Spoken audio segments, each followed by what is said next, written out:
오늘 말씀은 요한복음 15장 20절부터 23절까지의 말씀입니다. 그러나 이제 그리스도께서 죽은 자 가운데서 다시 살아나사 잠자는 자들의 첫 열매가 되셨도다. 사망이 한 사람으로 말미암았으니 죽은 자의 부활도 한 사람으로 말미암는도다. 아담 안에서 모든 사람이 죽은 것 같이 그리스도 안에서 모든 사람이 삶을 얻으리라. 그러나 각각 자기 차례대로 되리니 먼저는 첫 열매인 그리스도요, 다음에는 그가 강림하실 때 그리스도에게 속한 자요. 즉 예수께서 이 땅에 오셔서 죽으시고 부활하셨습니다. 부활의 첫 열매가 되셨습니다. 예수님 이전에는 부활한 사람이 없습니다. 죽었다가 다시 살아났지만 다시 또 죽었습니다. 나사로도 살아났지만 죽었습니다. 야이로의 딸도 죽었다가 살아났지만 영원히 살지 않고 또 죽었습니다. 이 땅에 있는 모든 인류는 반드시 죽습니다. 한 번 죽는 것은 정하신 것이요, 그 다음에 심판이 있다고 했는데 그럼 왜 죽습니까? 죄 때문에 죽는 거죠. 그래서 로마서 5장 12절에 한 사람으로 말미암아 죄가 세상에 들어오고 죄로 말미암아 사망이 왔나니 이래서 모든 사람이 범죄였으므로 다 사망에 이를 수밖에 없다라고 기록하고 있습니다. 아담이 범죄한 결과 영이 죽었습니다. 하나님과의 관계가 끊어지고 하나님의 생명이 그 속에 거할 수가 없었습니다. 그러니까 육체, 정욕의 사람, 죄를 지을 수밖에 없는 피조물이 된 것입니다. 정욕과 감정과 이성을 가지고 사는 존재가 됐습니다. 그런데 하나님께서 우리에게 영을 부어주셨을 때는 영원히 하나님과 함께 살려는 목적으로 영을 부어주셨는데 죄 때문에 그 영적인 관계가 깨진 인간들, 하나님이 예수 그리스도를 통해서 회복시켜 주신 것입니다. 무엇을 회복시켜 주셨습니까? 하나님과의 관계를 회복시켜 주신 것입니다. 즉 영원한 관계가 다시 이루어진 것입니다. 그래서 예수님이 오셔서 십자에서 고난 받으시고 피 흘려 죽으셨습니다. 우리의 죄를 담당하시고 죽으셨습니다. 죄의 삭은 사망인데 생명은 피에 있습니다. 레위기 17장 11절에. 그래서 우리의 죽었던 영이 살려면 피가 필요합니다. 생명이 필요합니다. 그래서 예수님이 오셔서 피 흘려 죽으신 것입니다. 그래서 예수의 죽으심은 우리 죄를 대속하신 것이고 그 피로 내 영혼에, 우리 영혼에 생명을 주신 것이고 그 다음에 거기서 끝나면 안 됩니다. 예수님이 부활하셔야 됩니다. 만약에 예수님이 죽기만 하시고 끝났다면 예수님은 의인입니까? 죄인입니까? 죄인이 됩니다. 부활하셔야 의인이 되는 겁니다. 예수님이 죄가 없는 하나님의 아들이시라는 확실한 증거는 능력을 많이 행하시고 주옥 같은 설교를 하시고 원수를 사랑해서 하나님의 아들이 아니라 부활하셨기 때문에 사망 권세를 깨뜨리시고 부활하신 분이기 때문에 그가 하나님의 아들이시고 죄가 없는 메시아, 즉 구세주가 될 수 있는 것입니다. 그래서 예수의 죽으심보다 더 중요한 것이 예수님의 부활입니다. 이것을 우리가 똑똑히 알아야 됩니다. 죽으심만 생각하고 피 흘리신 것만 생각하고 고난받으신 것만 생각해서 슬퍼하고 울고 감정적으로 신앙생활하면 안 됩니다. 부활이 더 중요합니다.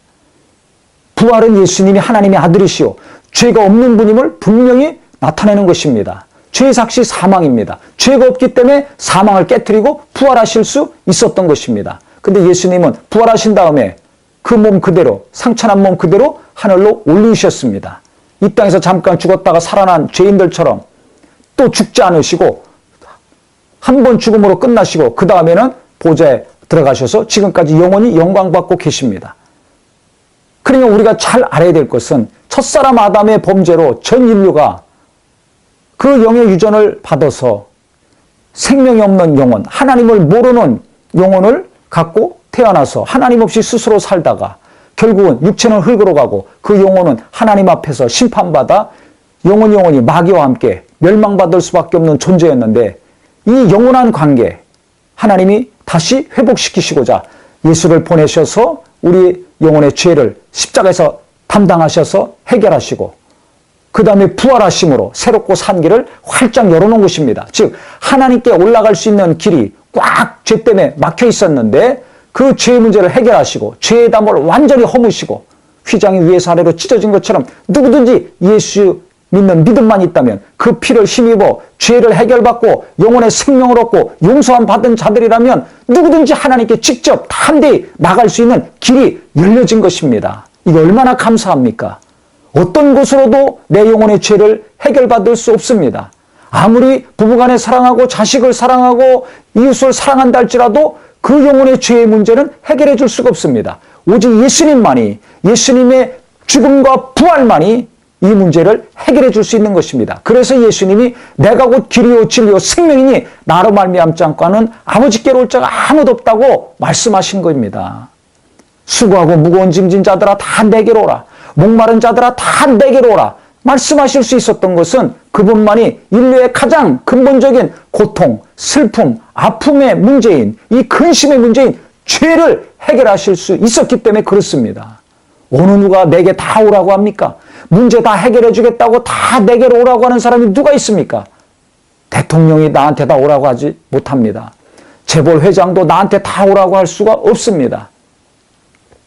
예수님만이 이 땅의 모든 인류에게 수고하고 무거운 짐진 자들아, 죄 때문에 짓눌리고 슬퍼하고 고통당하는 인류들아, 내게로 다 오라는 것입니다. 이 땅의 것으로 만족하고 위로받은 것 같지만 또 목마르고 또 목마르고 또 목마른 삶을 살고 있는 이 공허한 심령들, 이 허전한 심령들아 다 오라는 것입니다. 인간의 근본적인 고통, 허무함, 슬픔, 이 어디서 오는 줄 알아야 됩니다. 바로 죄 때문에, 즉 하나님과 단절됐기 때문에 오는 것입니다. 이 문제를 예수님이 죽으시고 부활하심으로 완전히 해결해 주셨습니다. 그렇기 때문에 아담의 범죄로 전 인류가 사망에 이르렀는데 예수님의 부활로 예수 안에 있는 자들, 즉 예수 믿고 죄가 해결된 하나님의 자녀들은 예수님이 부활하신 것처럼 다 부활한다는 것입니다. 그래서 우리는 정말 예수님의 죽음만 깊이 생각할 것이 아니라 예수님의 부활도 더 깊이 생각해서 정말 내 안에 어떤 고통과 아픔이 있든지 내 가정과 교회와 내 앞날에 어떤 어둠이 있든지 예수님의 부활을 깊이 묵상할 때 내 안에 있는 어둠이 떠나가고 내 생각과 감정을 어렵게 만드는 이 사망 권세들이 다 떠나가고 하나님의 부활의 능력으로 항상 승리할 수 있는 새 힘이 넘치시기를 예수 이름으로 축원합니다.